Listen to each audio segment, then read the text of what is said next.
So here's a video to do a crawfish pattern, and I already got the bait painted white, and then I got some blue on the top and down the sides. My camera wasn't on when I was painting that part, but it's pretty basic.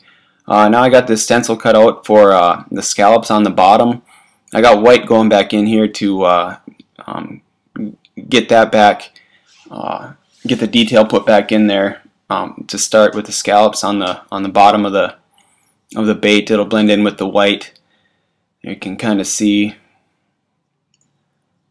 there's a good video of the stencil of the bottom of the scallops that we'll be putting in each. I got a stencil cut for each scallop for the side for each side.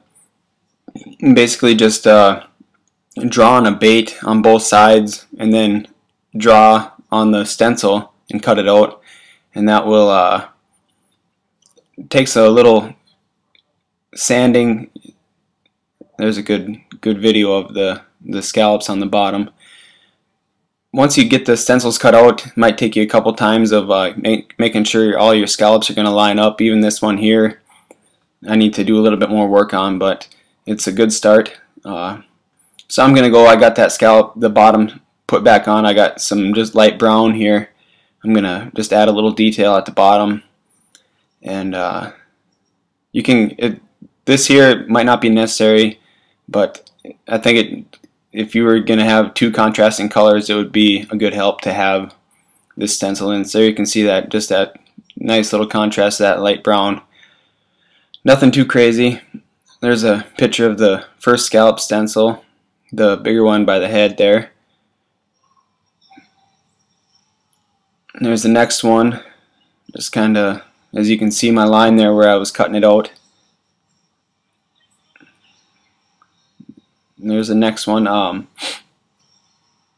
Usually, using these stencils are pretty durable. I use a razor blade to cut them out, and then get some sandpaper. I got these little, almost like fingernail files a woman would use type of a deal. They're really small and fine detail.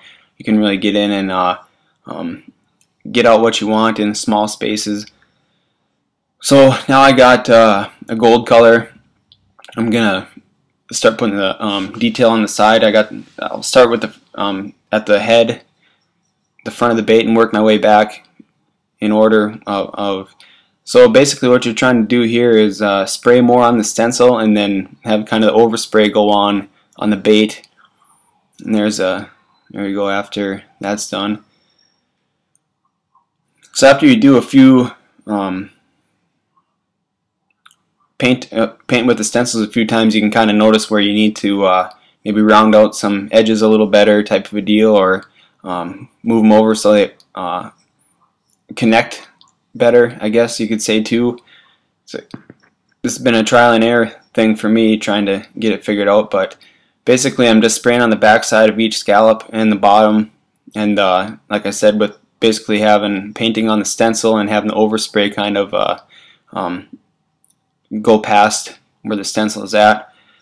Like this particular set of stencils was 5, so I needed 5 sets of stencils, and I use that same, the PET G, that 20,000 stick plastic, in order to make the stencils, and it turns out pretty good. They're really durable.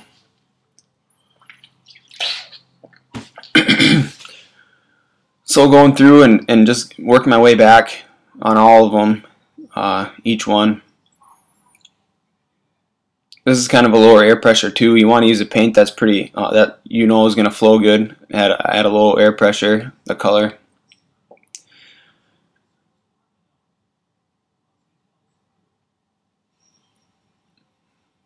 And also with the cutting out the stencils, you want to make sure too you get all the sharp corners sanded off real good. That way when you put them on the bait, that you're not going to be scratching the surface of what you've already painted.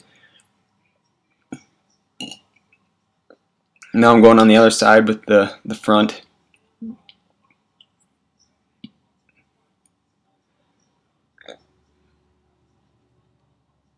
There we go.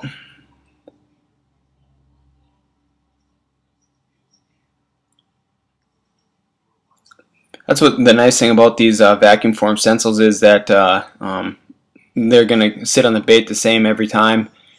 So once you do finally get a good set cut of stencils for this crawfish pattern, that you'll be able to repeat that pattern over and over again real easily. So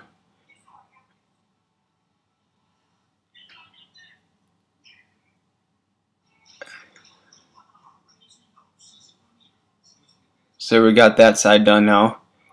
Now I'll just go on the back side and kind of add a little color on the top. Kind of helps blend out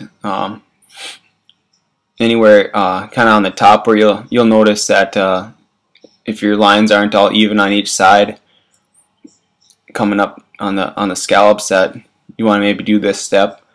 I guess it's not necessary in here. Here's just a darker color, adding some splatter dots that are kind of common with the crawfish. You can do them this way with a toothbrush, or with a paintbrush, and just add your dots exactly where you want them. This here is just low air pressure and just tapping that trigger back, loading up paint, and letting it fly. It's not very controlled, but it gets the job done.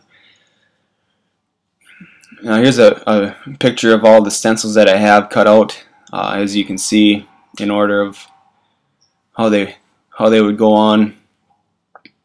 But it works. It's probably maybe not the best way to do it. It works good for me, and give it a try.